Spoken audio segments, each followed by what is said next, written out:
paz do Senhor a todos. Estamos dando continuidade ao nosso programa História e Geografia Bíblica, um programa que gostamos muito e agradecemos a sua audiência, né? Eu sempre leio lá os comentários, alguns eu respondo, nem todos, mas leio todos, né? Então a sua audiência ela é muito importante para nós saber que gostam desse programa tanto quanto nós gostamos. Estou aqui com o pastor Eduardo, a paz do Senhor. A paz do Senhor, pastor Edson, a paz do Senhor Vinícius, a paz do Senhor a todos os que nos acompanham. Paz do Senhor, professor Vinícius. Amém. Paz do Senhor, pastor Edson, todos que nos assistem. Hoje o nosso tema é o jejum. Nós entendemos aqui que é a continuidade daquela visita do episódio anterior, quando o Senhor entrou na casa de Mateus, né, o publicano, e outros publicanos sentaram ali com ele, e nós vemos que na sequência aqui, não dá para dizer exatamente que foi na casa de Mateus, mas tudo indica que foi dentro da casa de Mateus essa conversa aqui sobre jejum. Eu vou ler, está em Mateus 9, verso 14, que diz assim: Então chegaram ao pé dele os discípulos de João, dizendo: Por que jejuamos nós e os fariseus muitas vezes, e os teus discípulos não jejuam? E disse-lhe Jesus: Podem, porventura, andar tristes os filhos das bodas enquanto o esposo está com eles? Dias, porém, virão em que lhes será tirado o esposo, e então jejuarão. Hoje eu vou passar a palavra ao pastor Eduardo e vou perguntar para ele aqui essa pergunta que eles fizeram para o Senhor Jesus, porque os discípulos não jejuavam e o Senhor fala ali essa justificativa que era porque eles estavam com um noivo presente e os fariseus, os outros ali jejuavam, os discípulos de João jejuavam e eles sabiam, né, que os discípulos de Jesus não jejuavam.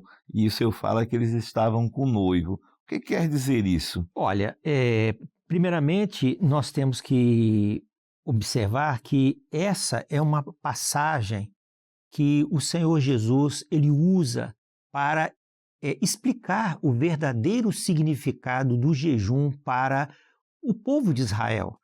Nós sabemos que o jejum ele foi um recurso extraordinário para a vida do povo de Israel ao longo de sua história, onde o próprio Senhor ele convocou em momentos especiais, em necessidades especiais, o povo para jejuar, orar, purificar-se diante de Deus. No entanto, o jejum, com o passar do tempo, ele se tornou algo mecânico e formal na vida do povo de Israel.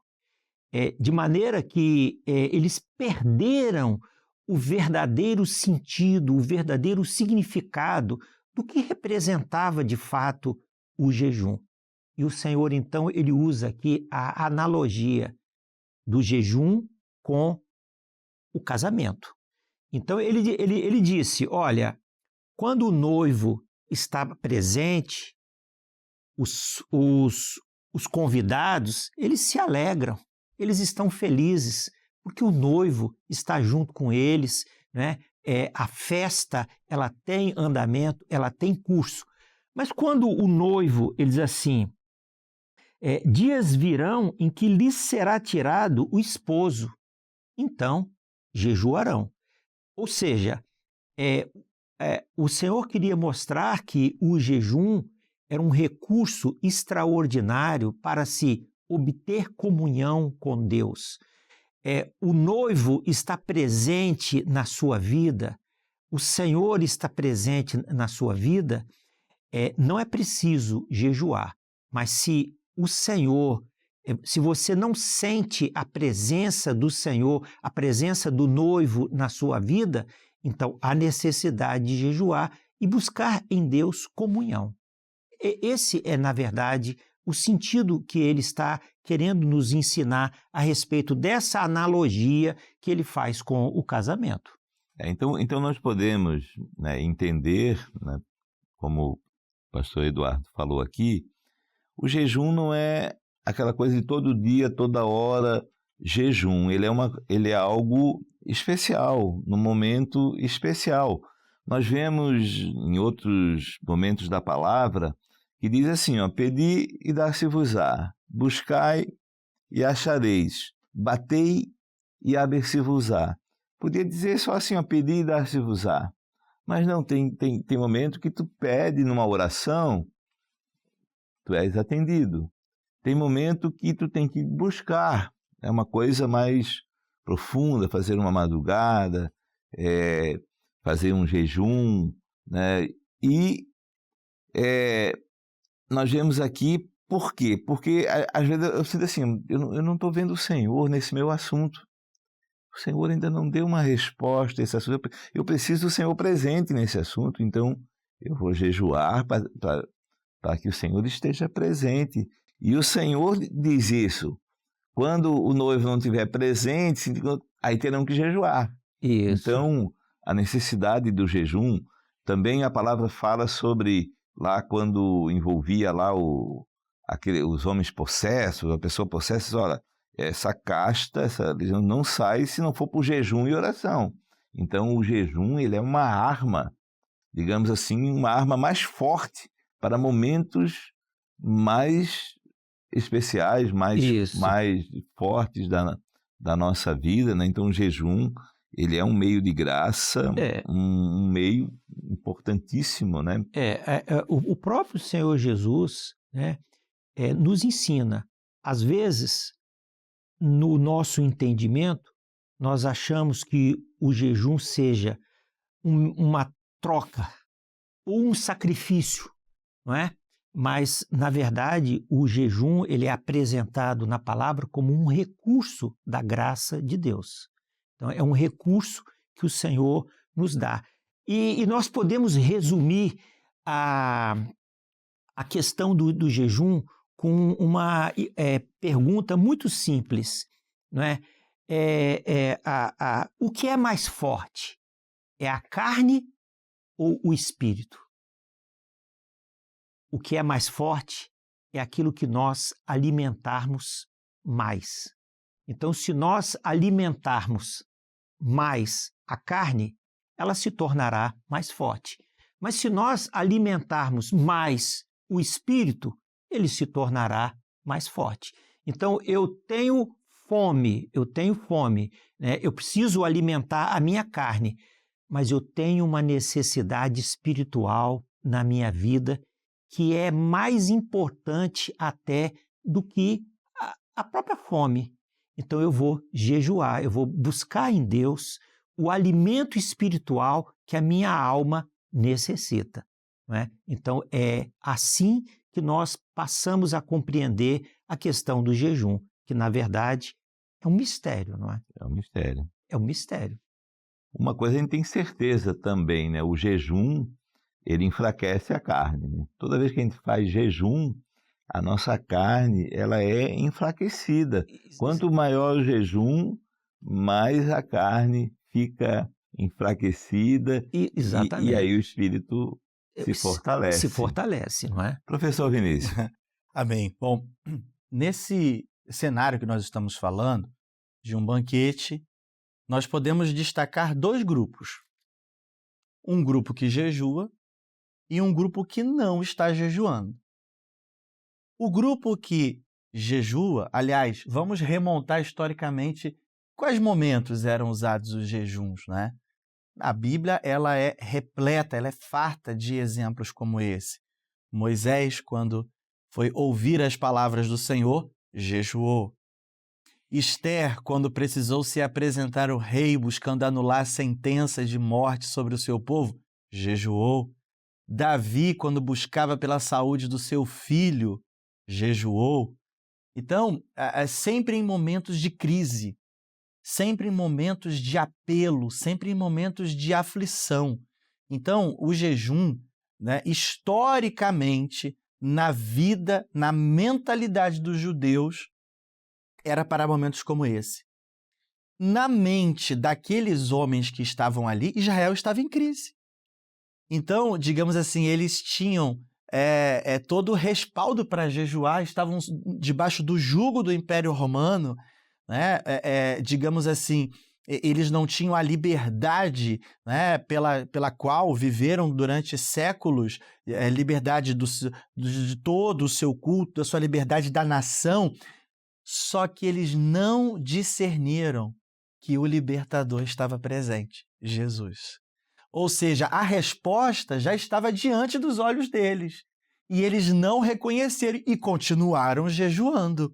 Portanto, o Senhor Jesus, na resposta, ele diz assim: o grupo que não está jejuando está correto, porque já perceberam que o Messias veio para libertar. O noivo estava presente. Isso. Aquele que havia de resgatar Israel estava presente.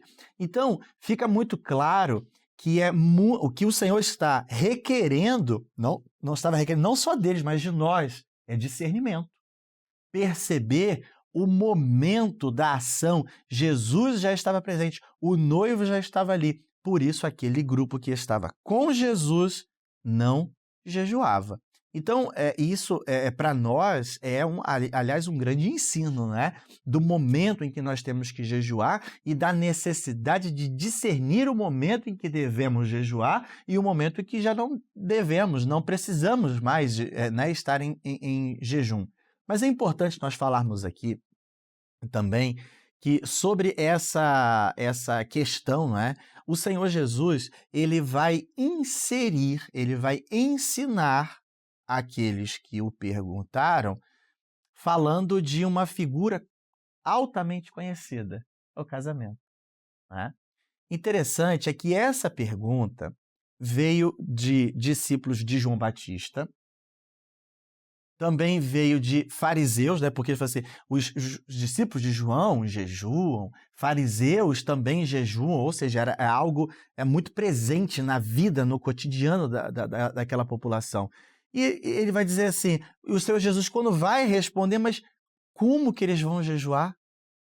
Ele está dizendo assim, os amigos do noivo, eles jejuam quando o noivo está presente, o momento é de festa. O momento é de graça. Agora, Jesus está presente. Então, isso é importante nós identificarmos, porque o próprio João Batista vai relatar, vai descrever a sua missão. Isso está no Apóstolo de João, no livro de João. E nós falamos, né, de que Jesus, João, ele se retrata como amigo do noivo. Então, é importante nós dizermos que o Senhor Jesus estava falando a transição do velho para o novo já começou. Jesus já está presente. E por isso, o Senhor Jesus ensina a respeito do casamento, dizendo que ele era o noivo e que aqueles que aceitam, que identificam que a graça já está presente, são esses amigos e que não estarão mais em jejum.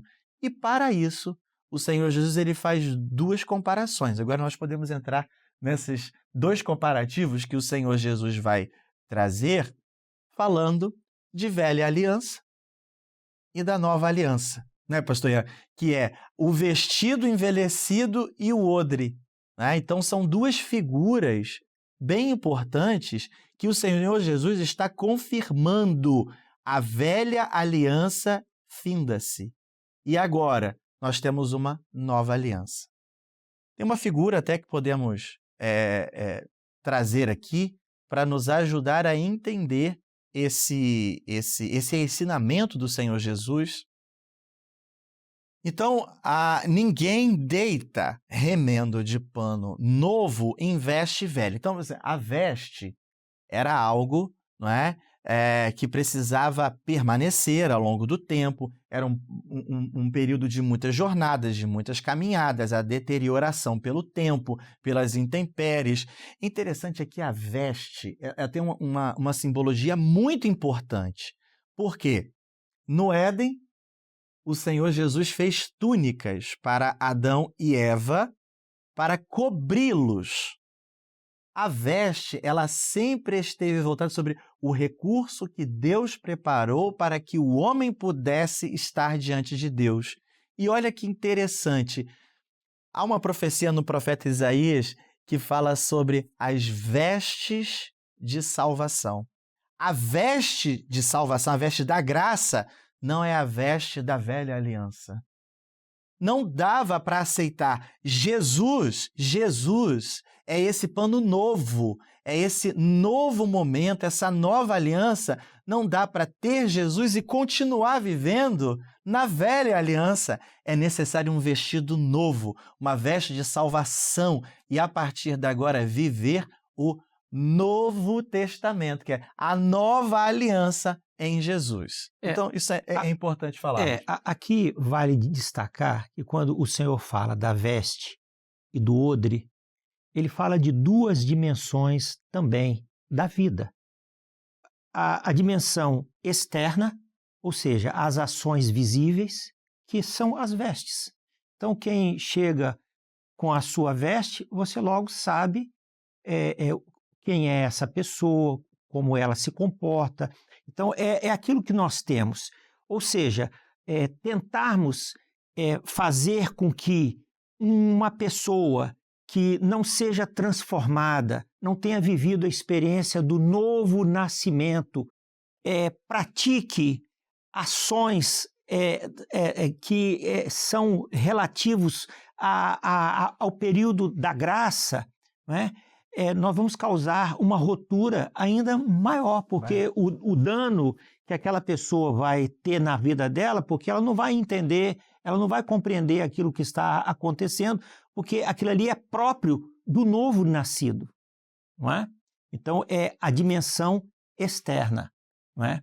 Que está bem especificado aqui na questão da veste. Depois nós vamos falar sobre o odre. Vamos então, né? Agora, ainda é interessante porque o Senhor também quis mostrar que o jejum, ele não pode ser só um costume, só uma tradição. Só uma aparência, não é? Então, o fariseu faz como um costume, então agora os discípulos têm que fazer como um costume. O Senhor mostrou que o jejum vai além disso. Isso. Ele é um momento para usar uma arma poderosa. Espiritual. A hora que tu precisa de uma arma poderosa espiritual, que tu precisa da presença do Senhor, então o jejum, ele é essa arma poderosa, não é um costume, somente fazer por costume. Ele é algo mais especial e em momentos especiais. Então tem hora que vai jejuar, tem hora que não precisa jejuar. Tá tudo bem, tá tudo certo, vou fazer um jejum e mostrar que estou jejum. Isso até fala depois ali, né? Que quando a pessoa jejum, não tem que se mostrar ali com triste, estou jejuando, né? Então, demonstrar ali o jejum. O jejum, ele é algo agradável, uma forma de agradar o Senhor, uma forma de ter o Senhor presente, de honrar o Senhor e não um costume, que seria a roupa velha, né? A roupa velha. A roupa velha seria usar como costume, né? É o recurso da graça adaptado à tradição religiosa legalista. Não funciona. Não funciona. Aliás, né? Porque ele se rompe, né? Isso é importante, né? Ele vai rasgar, porque não é possível viver o novo nascimento com as formas de aparência, né? Com as formas de uma velha aliança.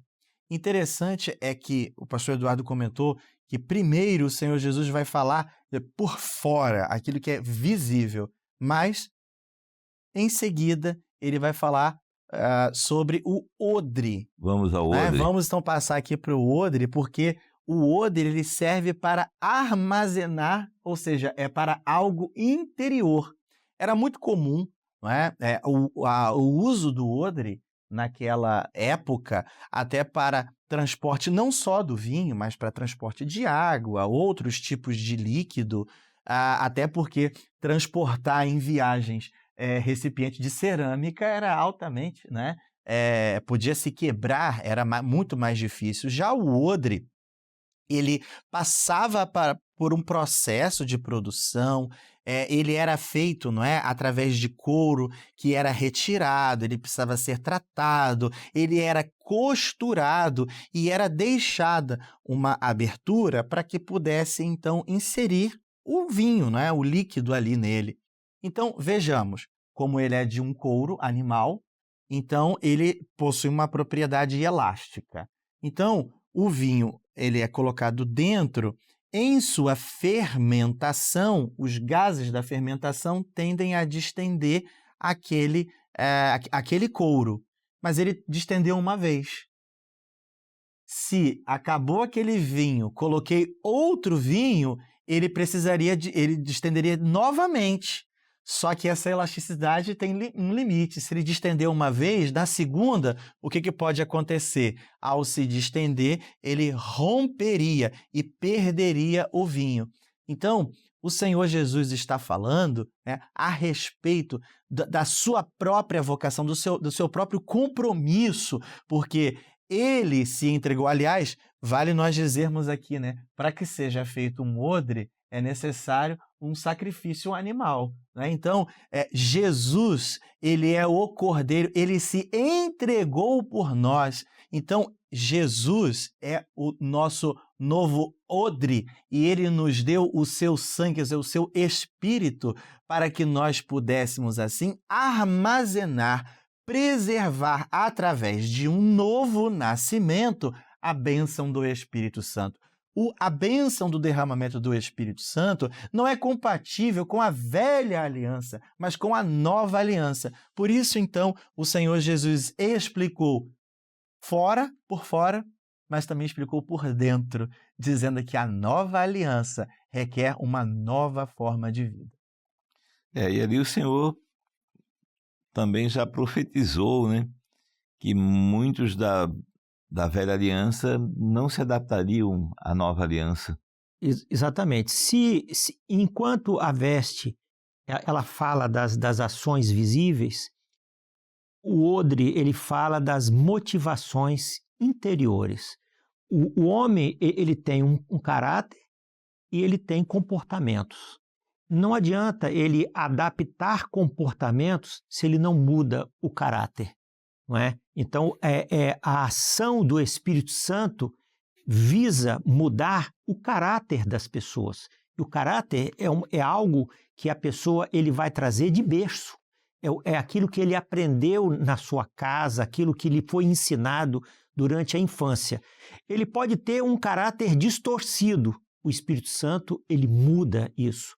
É uma transformação interior. É por isso que a palavra diz, se alguém está em Cristo, nova criatura é. As coisas velhas já passaram, eis que tudo se fez novo. Então não adianta eu mudar comportamentos, eu querer fazer jejuns, se eu não mudo o caráter, se eu não mudo interiormente a minha vida, se eu não deixo que o Espírito Santo transforme interiormente a minha vida para me tornar uma nova criatura diante dele. É interessante que o Senhor Jesus ele não está proibindo o jejum, pelo contrário, ele está dizendo que é necessário, porque dias virão em que o noivo não estará presente. Ele estava falando, né, da sua assunção aos céus, a morte, a ressurreição, e quando ele seria assunto aos céus. Então, hoje, a nossa necessidade de buscar a presença do noivo, e quando fala de buscar a presença, por que do noivo? Por que ele usa essa figura, não é? Porque a igreja, ela precisa ter sempre em mente o caráter profético de que a igreja é a noiva e que Jesus está às portas. Então, a todo momento nós precisamos buscar o Senhor. Então, não é uma rejeição ao jejum, mas é sim fazer com discernimento. Isso fala que devemos andar em novidade de vida, né? Então é um renovo constante. Quem está vivendo um renovo constante diante do Senhor está preparado para o vinho novo, né? Esse vinho novo não vai estourar, não vai arrebentar, né? E ao mesmo tempo o Senhor fala, quem envelheceu espiritualmente e se manteve numa tradição ali estática, ele não vai suportar o vinho novo, não vai suportar as operações do Espírito Santo, não vai aceitar e questionar até coisas bíblicas. Então, quando falou, o jejum é bíblico, é uma arma poderosa à nossa disposição para momentos oportunos, né? E a igreja hoje, ela age, né? Ela usa o jejum, porque o jejum faz parte, e como o pastor Vinícius falou, o Senhor não foi contra o jejum, disse, não, terão que jejuar, né? O noivo não está dizendo, terão que jejuar, e por isso a igreja jejua. Pastor Eduardo, uma consideração? Olha, o fato é que se nós usarmos esses recursos da graça de Deus num ambiente em que o Espírito Santo ele tem a liberdade para operar, o resultado ele será muito bom. Se nós usarmos esses recursos da graça de Deus num ambiente em que não é possível se desenvolver espiritualmente, o resultado não será bom. Eis a razão pela qual o Espírito Santo ele precisa ter liberdade no nosso meio para transformar, para agir, para mudar não apenas exteriormente, mas interiormente as pessoas. Amém. Então, falamos um pouco do jejum e fica claro aqui essa arma poderosa que é o jejum. A igreja fiel do Senhor, ela continua usando o jejum, não como uma forma de aparência e não por um costume, mas para agradar ao Senhor e para buscar a presença do noivo. Como o pastor Eduardo falou, o jejum é um mistério. O Senhor se agrada do jejum e responde, né, ao jejum, assim como tem a oração, assim como tem uma busca na madrugada, o jejum ele é uma arma poderosa, um recurso da graça poderoso para resolver alguns assuntos que às vezes não se resolvem de outra forma. É ter o Senhor presente naquele assunto. Amém? Ficamos por aqui hoje. Pai do Senhor, professor Vinícius. Amém. Pai do Senhor a todos. Pai do Senhor, pastor Eduardo. A paz do Senhor a todos também. A paz do Senhor a todos.